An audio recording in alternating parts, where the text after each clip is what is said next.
என் அன்பானவர்களே, கர்த்தரை துதியுங்கள்.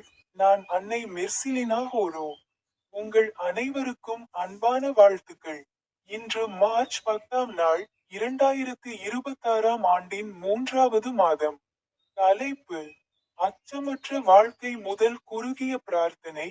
ஆண்டவரே, உமது பரிசுத்த ஆவியால் எங்களை நிரப்பும். அப்போது நாங்கள் பயத்திலிருந்து விடுபட்டு உமது வழிகளில் நடக்க முடியும். ஆமென். அவருடைய வார்த்தைகளில் ஒன்றைச் சொல்லுங்கள். 2 தீமோத்தேயு அத்தியாயம் 1 வசனம் 7. ஏனென்றால் கடவுள் நமக்கு பயத்தின் ஆவியை கொடுக்கவில்லை, மாறாக சக்தி, அன்பு மற்றும் தெளிந்த மனதின் ஆவியை கொடுத்திருக்கிறார்.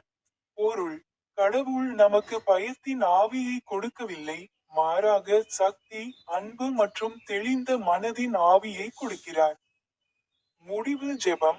ஆண்டவரே, எங்கள் வாழ்க்கையிலிருந்து பயத்தை நீக்கி எங்களை விசுவாசத்தால் நிரப்புங்கள். உங்கள் அனைவருக்கும் அன்பான வாழ்த்துக்கள். எனது யூடியூப் சேனலில் உள்ள ஸ்பீக் பொத்தானை கிளிக் செய்ய மறக்காதீர்கள்.